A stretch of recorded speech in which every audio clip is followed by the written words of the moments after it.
Hello, my self Hitesh Kaushik और civil step के इस प्लेटफॉर्म पर मैं आप सभी लोगों का स्वागत करता हूं। आज की हमारी सर्वाधार सीरीज में आज का हमारा जो ये लेक्चर है वो आईआर रिलेटेड करंट अफेयर्स पर है। और आज की इस हमारी सीरीज में आगे बढ़ने से पहले मैं अपने सिविल स्टैप के आपको नए इनिशिएटिव्स के बारे में बता देता हूं।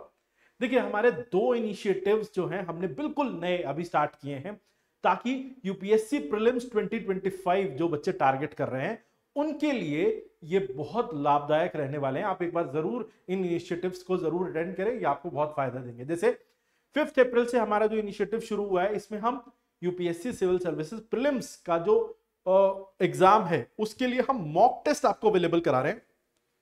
ना सिर्फ आपको मॉक टेस्ट मिलेगा बल्कि आप वहां पर क्या कर सकेंगे कि लाइव टीचर्स जो है जीएस और सीसैट दोनों के मॉक पेपर्स का सॉल्यूशन भी कराएंगे। तो ये 5 अप्रैल से शुरू हो चुका है। एक क्लास हमारी हो चुकी है जिसमें हमने एक सीसैट का पेपर और एक जीएस का पेपर डिस्कस कर लिया है। अब नेक्स्ट संडे 12th को फिर से आप हमारे साथ जुड़ सकते हैं। हम उस दिन भी इसी तरीके से एक जीएस और एक सीसैट का पेपर कंप्लीट कवरेज के साथ वो आपके साथ जो है वहीं पर लाइव सॉल्यूशन करेंगे। फुल मार्क्स होंगे ये दोनों, ठीक है, सीसैट के लिए भी जीएस के लिए भी। जीएस के पेपर में करंट अफेयर्स इंटीग्रेटेड रहेगा, साथ ही टोटल 12 मार्क्स हम इस प्रोग्राम में आपको देंगे, 6 जीएस के और 6 सीसैट के, ठीक है। And this will all B free for you all, ठीक है। चलिए नेक्स्ट दूसरा इनिशिएटिव हमारा क्या है, 6 अप्रैल 2025 से शुरू हो चुका है। सुबह 11 बजे से हमारी तरफ से आपको करंट अफेयर्स दिए जा रहे हैं, करंट अफेयर्स थ्रू एमसीक्यूज। मतलब हम पिछले 1.5 साल के करंट अफेयर्स के ऊपर बेस्ड एमसीक्यूज आपके साथ डिस्कस करेंगे। और संडे को ये 11 बजे क्लास आपके साथ रहेगी और इसमें हम डिफरेंट एस्पेक्ट्स जो करंट अफेयर्स के हैं वो सब कवर कर लेंगे। क्योंकि जैसे लास्ट वीक जो लेक्चर हुआ था उसमें हमने 50 क्वेश्चंस डिस्कस किए थे हिस्ट्री और कल्चर के। इस वीक में 2 क्लासेस होंगी जिसमें एक में हम पॉलिटी पॉलिसी एंड प्रोग्राम्स के कवर करेंगे एमसीक्यूज और दूसरे में हम हिस्ट्री और कल्चर के रिमेनिंग एमसीक्यूज डिस्कस करेंगे। तो ये दोनों क्लास जो है आपको मिलेंगी सुबह 11 बजे और इसके लिए आप जरूर सिविल स्टैप आईएएस चैनल पर आकर के ये दोनों इनिशिएटिव्स को ज्वाइन कर सकते हैं। This will help you. दोनों के लिए आपको वहीं पर जो वीडियो होगी उसके नीचे ही डिस्क्रिप्शन बॉक्स में पीडीएफ भी मिल जाएंगी। चाहे आप लाइव मॉक टेस्ट हो उसका पीडीएफ भी वहीं डिस्क्रिप्शन बॉक्स से ले सकेंगे और आप ऐसे ही करंट अफेयर्स के पीडीएफ जो एमसीक्यू फॉर्मेट में उसका भी आपको मिल जाएगा, ठीक है।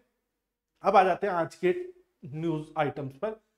आज जो हम डिस्कस करने वाले हैं, एक तो India China relations 75 years of diplomatic ties और दूसरा है इंडिया बांग्लादेश रिलेशंस। तो ये दोनों हम कवर करेंगे आज, ठीक है।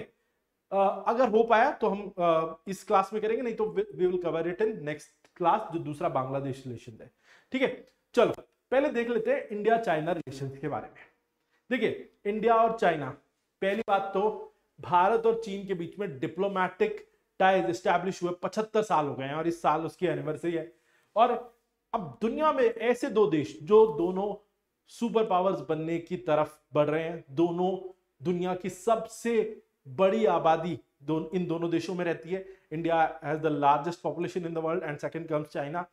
उसके अलावा दोनों इकोनॉमिक सुपर पावर बनने के रास्ते पर है। साथ ही इन दोनों के रिलेशन लेकिन कॉम्प्लेक्स हैं, कॉन्सिक्वेंशियल, डीपली रूटेड हैं, अपने सिविलाइजेशन से जुड़े हुए हैं, ठीक है। अब देखो, इंडिया एंड चाइना दोनों ही देश जाने जाते हैं कि they have oldest of the civilizations in the world, ठीक है।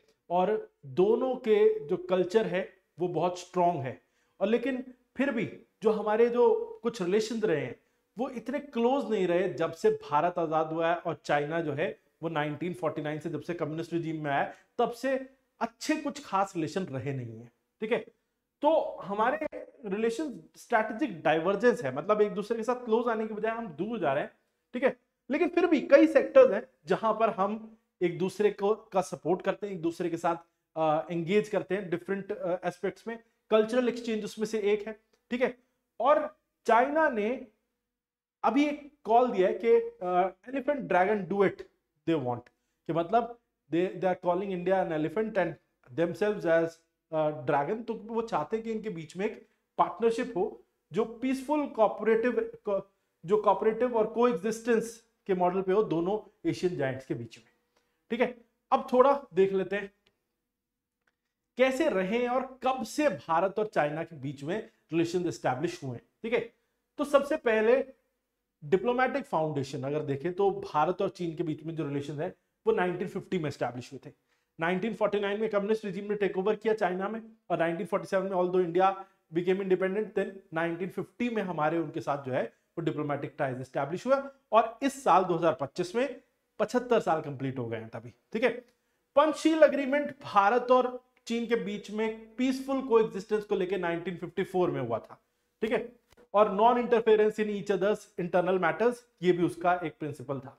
साथ ही strategic leadership and high level guidance. आप देखो हमारे चाइना के बीच में लीडरशिप मीटिंग जो है वो लगातार होती रहती हैं, जैसे 2024 में ब्रिक्स कजान समिट हुआ, इसमें भारत और चीन के बीच में नए रिलेशनशिप एस्टैब्लिश हुए, या नए बेसिकली अलग अलग सेक्टर्स में कॉपरेशन के लिए दोनों ने हाथ बढ़ाया।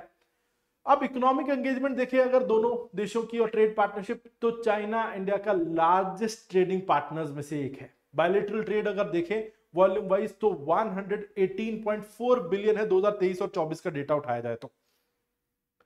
इंपोर्ट हम क्या क्या करते हैं चाइना से? Telecom, active pharmaceutical ingredients, electronic components, ये सब हम इंपोर्ट करते हैं। और एक्सपोर्ट्स में आयरन ओर एक्सपोर्ट करते हैं, ऑर्गेनिक केमिकल, रॉ मटेरियल हम उनको एक्सपोर्ट करते हैं। ठीक है, अब सप्लाई चेन में अगर हम देखें तो चाइनीज इन्वेस्टमेंट इंडियन यूनिकॉर्न्स में तकरीबन 3.5 बिलियन यूएस डॉलर है एज पर डेटा ऑफ 2020। और कल्चरल एक्सचेंज के मामले में अगर हम देखें सिविलाइजेशनल एक्सचेंज, तो भारत और चीन के बीच में हिस्टोरिकल टाइज भी काफी पुराने हैं। चाहे आप देख लें ज़ुआंगज़ैंग या ह्यूनसैंग, Bodhidharma, Rabindranath Tagore, these are the key figures which are important links between India and China relationship। ठीक है, तो जैसा कि हमें ये पता है कि विश्व भारत यूनिवर्सिटी सेमिनार अप्रैल 2025 में हुआ, और यहां पर श्री गुरुदेव श्री रविंद्रनाथ टैगोर जी की चाइना यात्रा को तकरीबन 100 साल पूरे हो गए, जब ये विश्व भारती यूनिवर्सिटी सेमिनार आयोजित किया गया अप्रैल 2025 में। और इंडिया की सॉफ्ट पावर बेसिकली जो चाइना के एस्पेक्ट में है तो वो क्या है कि India is the originator of Ayurveda, yoga, Indian classical art, तो these are also revered in China, तो वहां पर भी उनको एक पॉजिटिव लाइट में देखा जाता है। डिफेंस और स्ट्रैटेजिक डायलॉग में देखें तो 33rd working mechanism for consultation and coordination March 2025 में हुआ, ताकि अच्छे तरीके से बॉर्डर मैनेजमेंट किया जा सके। ठीक है, तो बेसिकली ताकि जो चाइनीज बॉर्डर फोर्सेस और इंडियन बॉर्डर फोर्सेस एक दूसरे के साथ कोऑपरेट करके बेटर तरीके से अपने बॉर्डर्स को मैनेज कर सके, उसके लिए ये हुआ था। ठीक है, उसके अलावा मल्टीलेटरल कोऑपरेशन, अलग अलग जो ऐसी इंटरनेशनल ऑर्गेनाइजेशन है जिसमें हम और चाइना एक साथ है, तो जैसे ब्रिक्स है, शंघाई कोऑपरेशन ऑर्गेनाइजेशन है, G20 ग्रुप है, एशियन इंफ्रास्ट्रक्चर इन्वेस्टमेंट बैंक, इसमें भी भारत और चीन दोनों एक साथ है। और उसके अलावा जो एससीओ समिट 2024 का था, इसमें ग्लोबल साउथ सॉलिडारिटी की बातें की गई दोनों देशों के द्वारा, मतलब developing nation should come together और अब म्यूचुअल बेनिफिट्स उठाने के लिए दोनों को एक साथ आ जाना चाहिए। इंफ्रास्ट्रक्चर कनेक्टिविटी में देखिए तो इंडिया ने चाइना के बेल्ट रोड इनिशिएटिव को अपोज किया, क्योंकि वो CPEC basically Pakistan occupied Kashmir region से होके वो रूट जाता है, जो इंडिया के जो बेसिकली स्टैंड के अगेंस्ट है। ठीक है, उसके अलावा India middle east Europe corridor को प्रमोट कर रहा है, और साथ ही security and growth for all in region strategy को, जो शायद चाइना के लिए जो है वो एक तरीके से वो थोड़ा सा राइवल स्ट्रैटेजी है, तो वो उसमें जाता है। उसके अलावा वाटर कॉर्पोरेशन, चाइना ने अपना हाइड्रोलॉजिकल डेटा शेयरिंग शुरू कर दिया है ब्रह्मपुत्र और सतलुज से रिलेटेड 2024 डायलॉग के बाद से, तो this is a good thing. मतलब 2024 में जो भारत और चीन के बीच में संवाद हुआ, उसके बाद से चाइना अपना डेटा शेयर कर रहा है वाटर रिलेटेड, जो ब्रह्मपुत्र और सतलुज नदी जो चाइना से होते हुए भारत में आती है उनसे रिलेटेड। ठीक है, border management and confidence building, तो नो पेट्रोलिंग जोन्स बनाए गए हैं गोगरा, गलवान और पैंगोंग त्सो में, जहां ना तो भारतीय ट्रूप्स ना ही चाइनीज ट्रूप्स पेट्रोलिंग करेंगे। देपसांग देमचौक, जो बेसिकली ये जो दोनों रीजन है यहां पर एक अग्रीमेंट कर लिया गया आफ्टर 2020 स्टैंड ऑफ। ठीक है, उसके अलावा areas of corporation, climate diplomacy, UN peace keeping mission, pandemic response, तो इन सभी में भारत और चीन एक साथ मिलकर काम करने को तैयार है। साथ ही इंडिया, चाइना सपोर्ट करता है इंडिया का इंटरनेशनल सोलर अलायंस, जो एक इंडिया के द्वारा बैक्ड इनिशिएटिव है। ठीक है, तो उसको भी चाइना इज बैकिंग। ठीक है, लेकिन मेजर चैलेंजेस क्या है इंडिया चाइना रिलेशनशिप में? मेजर चैलेंजेस अगर हम देखें तो पहला है परसिस्टेंट बॉर्डर डिस्प्यूट्स। 3488 किलोमीटर लंबी बॉर्डर लाइन है भारत और चीन के बीच में, और ये अनडिफाइंड है बहुत जगहों पर। इसकी वजह से बॉर्डर कॉन्फ्लिक्ट होने के चांसेस बहुत ज्यादा बढ़ जाते हैं। अक्साई चीन 38,000 स्क्वायर किलोमीटर जो चाइना के पास है, अरुणाचल प्रदेश का 90,000 square kilometre area China claim करता है, और कि भाई वो साउथ तिब्बत का हिस्सा है। तो these are the issues which are creating problems in the relation between India and China. तो ये कुछ इश्यूज हैं, जैसे आप एलएसी पे कुछ बॉर्डर डिस्प्यूट रहता है। अक्साई चीन भारत के कब्जे से निकल के चाइना के पास है, जिसको लेके भारत क्लेम करता रहता है, और अरुणाचल प्रदेश में चाइना का क्लेम है as part of south Tibet. उसके अलावा सलामी स्लाइसिंग स्ट्रैटेजी, देखिए सलामी स्लाइसिंग स्ट्रैटेजी बताता हूं। चाइनीज बार बार अपने आर्मी या अपने अलग अलग तरीकों से इंडियन टेरिटरी के अंदर इन्वेड करते हैं। ठीक है, और पहले एक तरफ से किया, फिर दूसरी तरफ से, फिर तीसरी तरफ से, फिर चौथी तरफ से, और जब सब तरफ से आ गए तो फिर आगे से एक पूरा एरिया क्लेम कर लिया। तो ये कहते हैं कि छोटे छोटे बिट्स एंड पीसेस में वो कट करते हैं अपने पड़ोसी देशों की टेरिटरी को। इसे सलामी स्लाइसिंग टेक्निक कहते हैं। ठीक है, तो ये एक बड़ी प्रॉब्लम है जो चाइना के साथ भारत को देखनी पड़ रही है इन मैटर ऑफ बॉर्डर। ठीक है, उसके अलावा गलवान इंसिडेंट, गलवान में एक स्टैंड ऑफ हमने देखा था भारत और चीन के सोल्जर्स के बीच में, जिसमें 20 इंडियन सोल्जर्स की डेथ हुई थी। ठीक है, तो वो भी दिखाता है कि भाई इतने फ्रेंडली और कॉर्डियल रिलेशन नहीं है दोनों देशों के बीच में। ठीक है, तो दीज आर चैलेंजेस। उसके अलावा इकोनॉमिक इंबैलेंस और ट्रेड डेफिसिट। अब इंडिया का ट्रेड डेफिसिट कितना है? अप्रोक्सीमेटली $85 बिलियन है 2023-24 के डेटा के अनुसार, और 22-23 के डेटा के अनुसार 83.2 बिलियन। मतलब ये राइज हो रहा है डेफिसिट, मतलब trade is not in favour of India. ठीक है, structural imbalance, high value Chinese imports versus low value Indian export. Reason वही है कि हाई वैल्यू चाइनीज इंपोर्ट हम कर रहे हैं और लो वैल्यू चीजें उनको बेच रहे हैं, तो इसकी वजह से ये डिफरेंस जो लगातार बना हुआ है। ठीक है, although volume in terms of weight तो बाकी तो वो बराबर ही जा रहा है, लेकिन उनके प्रोडक्ट की वैल्यू थोड़ी ज्यादा है। Chinese rerouting through ASEAN undermines anti dumping effort. अब देखो चाइनीज कर क्या रहे हैं कि आसियान देशों की तरफ अपनी जो उन्होंने जिस तरीके से अपना उन्होंने क्लोजनेस बढ़ाई है, उसकी वजह से इंडिया को बहुत ज्यादा इसमें नुकसान झेलना पड़ रहा है। उसके अलावा चाइना का जो नेक्सस है विद पाकिस्तान, ठीक है, सीपेक जो उनका इनिशिएटिव है चाइना पाकिस्तान इकोनॉमिक कॉरिडोर, वो भारत की सोवर्निटी को एक तरीके से चैलेंज करता है। और चाइना पाकिस्तान न्यूक्लियर और मिलिट्री कॉपरेशन भी इंडिया के लिए एक अलार्मिंग सिचुएशन क्रिएट करता ही है। ठीक है, उसके अलावा टेक्नोलॉजिकल डिपेंडेंस, चाइनीज फर्म्स तकरीबन 75% इंडिया के स्मार्टफोन मार्केट जो है वो बेसिकली वो चाइनीज फर्म्स के द्वारा चलाई जा रही है। यानी कि इंडिया में जो स्मार्टफोन है वो मार्केट 75% चीन के कब्जे में है, आप ये कह सकते हो। और इंडिया के electrical vehicles, EVs, telecom, semiconductor और तो ये सब जो है वो चाइना पे निर्भर सेक्टर हैं, जिस पर भारत को उन पर आश्रित रहना ही पड़ता है। ठीक है, उसके अलावा cyber threat, digital surveillance, China ने शेमेल गैंग, बेसिकली चाइना लिंक शेमेल gang targeted India's power grid health care sector. तो अब ये रिसेंटली देखा गया था कि चाइना का शेमेल गैंग है उसने इंडिया के पावर ग्रिड पे हमला किया, हेल्थ केयर सेक्टर का डेटा इंफ्रिंजमेंट हुआ और बहुत सारी चीजें चोरी करके उसका मिसयूज करने की कोशिश की गई। इंडिया ने 300+ चाइनीज एप्स को बैन भी कर दिया है।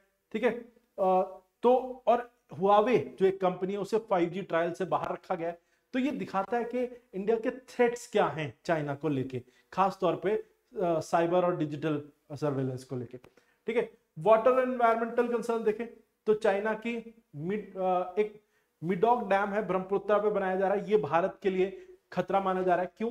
क्योंकि इससे शायद water flow will be affected और इसकी वजह से कुछ जो है वो हमें क्लाइमेटिक प्रॉब्लम्स जो है वो झेलनी पड़ सकती हैं और कुछ हमारे वाटर जो है वो मैनेज करने में हमें प्रॉब्लम आ सकती है, तो इसके लिए भी। उसके अलावा maritime and regional influence, China की जो स्ट्रिंग ऑफ पर्ल पॉलिसी है जिसके जरिए वो भारत के आसपास कई आइलैंड्स जो है वो अक्वायर करता जा रहा है और कई जगहों पे अपने मिलिट्री बेसिस बना रहा है, ये भी इंडिया के लिए प्रॉब्लम है, जैसे श्रीलंका, मालदीव, म्यांमार। तो ये इंडिया के लिए एक बड़ा जो है वो अलार्मिंग कंसर्न है, ठीक है। उसके अलावा ग्लोबल फोरम्स और डिप्लोमेटिक ऑब्स्ट्रक्शंस, चाइना ने इंडिया की एंट्री एनएसजी में जो है वो उसको रिस्ट्रिक्ट किया हुआ है। यूएन सिक्योरिटी काउंसिल में परमानेंट सीट भी मिलने में वो बार बार टांग अड़ाता रहता है। उसके अलावा पाकिस्तान बेस्ड टेररिस्ट को वो लगातार सपोर्ट करता रहा है, यूएनएससी सैंक्शन से बचाता रहा है, यूएन सिक्योरिटी काउंसिल के सैंक्शन से। तो मतलब चाइना की जो पॉलिसीज हैं बहुत हद तक इंडिया से डाइवर्ज करती हैं इन डिफरेंट एस्पेक्ट्स, ठीक है। उसके अलावा लेकिन लेटेस्ट डेवलपमेंट क्या है भारत चीन रिलेशंस में? पहला, डिप्लोमेटिक रीसेट 2025, 75 वर्ष पूरे हो गए भारत और चीन के डिप्लोमेटिक रिलेशंस में। तो अब यहां पर डायलॉग बेसिकली उसके लिए बात हुई है। देपसांग देमचौक में ट्रूप्स ने वापस विड्रॉ कर लिया लेट 2024 में। तो ये दिखाता है कि 2020 जैसी गलवान जैसी सिचुएशन को अवॉइड करने के लिए दोनों देशों ने कदम बढ़ाए। उसके अलावा रिजम्पशन ऑफ डायलॉग मैकेनिज्म, तो 23rd स्पेशल रिप्रेजेंटेटिव्स मीटिंग और vice minister foreign secretary meeting 2025, ये ऐसे कुछ डायलॉग्स हैं जिसके जरिए भारत ने चीन के साथ वार्ता शुरू की है और उसके जरिए कुछ सॉल्यूशन निकालने की कोशिश की गई है, क्योंकि बिना डायलॉग शायद कोई भी प्रॉब्लम सॉल्व हो ही नहीं पाएगी। उसके अलावा हाई लेवल एंगेजमेंट, प्रधानमंत्री मोदी और शी जिनपिंग दोनों ने ब्रिक्स कजान समिट 2024 में एक फॉर्मल मीटिंग जो थी उसको अटेंड किया। लास्ट 5 इयर्स के अंदर हुई एक अकेली घटना ऐसी, ठीक है। उसके अलावा जैसा चाइना ने किया, जो हाइड्रोलॉजिकल डेटा उसने शेयर करना शुरू कर दिया है इंडिया के साथ, खास तौर पे कैलाश मानसरोवर यात्रा जो समर 2025 में होनी है उसके लिए भी उसने जो है वो कंड्यूसिव एनवायरनमेंट तैयार करते हुए अपना डेटा शेयर किया है, अपने ज्योग्राफिकल लोकेशंस का भी, ठीक है। अब लेकिन किया क्या जा सकता है इंडिया चाइना रिलेशंस में? सबसे पहले स्पेशल रिप्रेजेंटेटिव और WMCC बेसिकली इस लेवल पर टॉक्स होनी जरूरी है, ठीक है। और फुल डिसएंगेजमेंट हो, अगर कोई भी बॉर्डर कंफ्लिक्ट होने की पॉसिबिलिटी है उसमें डीएस्केलेट किया जाए मैटर्स को, जो भी अगर कोई बॉर्डर टेंशन है, और पीस रिस्टोरेशन होना चाहिए अक्रॉस द LAC, ठीक है। उसके अलावा इकोनॉमिक इंटरडिपेंडेंस उसको बैलेंस किया जाना चाहिए। China +1 strategy to reduce dependence while leveraging FDI, ठीक है। तो भारत को क्या करना चाहिए? चाइना +1 पॉलिसी पर आगे बढ़ के काम करना चाहिए और ऐसे देशों की तरफ अपना हाथ बढ़ा के काम करना चाहिए जो हमें वो सारी चीजें सप्लाई कर सकते हैं, या वो सारे जो गुड्स जो चाइना में ही मैन्युफैक्चर होते हैं जिन पर भारत की निर्भरता है, उनके लिए कोई ऑल्टरनेटिव बन पाए। क्योंकि जैसे ही चाइना अपने ऐसे प्रोडक्ट जो मोस्ट वैल्यूएबल प्रोडक्ट है उनका इंडिया के लिए, उसको अगर बाधित करता है तो India will be negatively affected. तो इसलिए India should go for any other alternative. तो ये चाइना +1 स्ट्रैटेजी के जरिए भारत को अपनी जो है स्ट्रैटेजी में बदलाव करना चाहिए। उसके अलावा चाइनीज इन्वेस्टमेंट को यूज करना चाहिए to boost Indian exports to the west, ठीक है। तो ये हम कर सकते हैं अपने आपको बेटर पोजीशन में लाने के लिए। बॉर्डर इंफ्रास्ट्रक्चर में स्ट्रैटेजिक रोड्स बनाई जा सकती हैं, एडवांस लैंडिंग ग्राउंड और सर्वेलेंस एसेट्स बनाए जा सकते हैं, ठीक है। और अभी भारत 31 प्रीडेटर ड्रोन्स भी एक्वायर करने की तैयारी कर रहा है ताकि बॉर्डर को मैनेज करना और आसान हो जाए, ठीक है। उसके अलावा मैरीटाइम डिटरेंस में इंडियन ओशन रीजन में क्वाड ग्रुपिंग में भारत जो है वो पार्टिसिपेट करके और साथ ही सागरमाला इनिशिएटिव के जरिए अपनी मैरीटाइम सिक्योरिटी को एनहांस कर सकता है। और ये इनिशिएटिव ऑलरेडी किए जा रहे हैं। साथ ही deployments in Andaman Nicobar and ASEAN coordination, counter China naval reach, ये सब हमारे इनिशिएटिव चाइना की प्रेजेंस को, मैरीटाइम प्रेजेंस को काउंटर कर सकते हैं। तो ये हमारी कोशिश है। साथ ही बिम्स्टेक जो bay of Bengal initiative for multi sectoral technical and economic cooperation है, इसके जरिए हम इंफ्रास्ट्रक्चर प्रोजेक्ट जो है वो डेवलप कर सकते हैं नेपाल, भूटान, श्रीलंका, ताकि हम जो है उनके प्रोग्राम्स को काउंटर कर पाए। ठीक है, क्योंकि हो क्या रहा है, simply China infrastructure development project शुरू करता है हमारे आसपास के छोटे देशों में, और जिसके जरिए वो अपने उन देशों पर को अपना डिपेंडेंट बना लेता है, और इसकी वजह से they are somehow forced to do what China wants. तो वो उसको काउंटर करने के लिए हम क्या कर सकते हैं, हम भी सिमिलर इन्वेस्टमेंट्स वहां पे कर सकते हैं, जिससे होगा क्या कि अगर हम वैसी सिमिलर इन्वेस्टमेंट करेंगे तो हम काउंटर बैलेंस कर सकते हैं चाइना का वो जो प्रेशर टैक्टिक्स है उसको। ठीक है, साथ ही इंस्टीट्यूशनलाइज्ड क्राइसिस मैनेजमेंट, मिलिट्री और डिप्लोमेटिक हॉटलाइंस जो है वो बनाई जानी चाहिए, ताकि जल्दी से मैटर्स को डीएस्केलेट किया जा सके अगर कोई भी बॉर्डर टेंशन होता है। उसके अलावा technology policy, India semiconductor mission, product incentive और डिजिटल इंडिया, इसके जरिए हमें जल्दी सेल्फ सफिशिएंसी हासिल करनी होगी ऐसे प्रोडक्ट्स को लेके जो सिर्फ जिन पर डिपेंडेंस हमारी चाइना पर ही है। ठीक है, उसके अलावा स्पेस में इंडियन नेशनल स्पेस प्रमोशन और ऑथराइजेशन सेंटर को हमें स्ट्रांग बनाना होगा, जिससे हम स्पेस के जरिए भी अपनी इकोनॉमी को बूस्ट करने के लिए कुछ इनिशिएटिव्स कर पाए। ठीक है, उसके अलावा हमें रिलेशन जो है वो बैलेंस करने होंगे यूएस जैसे देशों के साथ, क्वाड ग्रुपिंग के साथ, ताकि उनके साथ मिलके हम किसी बड़े ब्लॉक का के सामने आकर के उसका शिकार होने से बच जाएं। तो इसीलिए हमें इसमें यहां पर स्ट्रॉन्ग कॉपरेशन बनाने होंगे। ठीक है, तो अब देख लेते हैं एक बार क्वेश्चन एमसीक्यू इससे जुड़ा हुआ। Which of the following statement regarding India-China relation in recent years are correct? पहला, India opposed China's Belt and Road Initiative primarily due to environmental concerns in Indian Ocean. दूसरा, India and China resumed hydrological data sharing on Brahmaputra and Satluj rivers after a dialogue in 2024. 2025 Depsang and Demchok agreement led to full disengagement of troops from all friction points along the LAC. China's string of pearl strategy has implication for India's influence in the Indian Ocean region. देखो एक एक करके देख लो इसको। पहला, India ने China के belt and road initiative को अपोज किया है, एनवायरमेंटल कंसर्न नहीं है।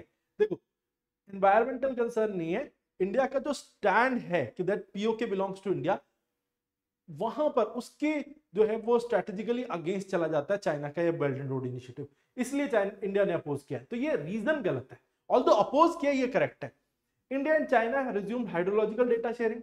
अब देखो हाइड्रोलॉजिकल डेटा शेयरिंग शुरू हुआ है 2024 के बाद से, जिससे सतलुज और ब्रह्मपुत्र नदी से रिलेटेड डेटा कि कितना पानी कितनी वॉल्यूम में छोड़ा जा रहा है वो चाइना शेयर करने के लिए तैयार हो गया। तो दिस इज करेक्ट।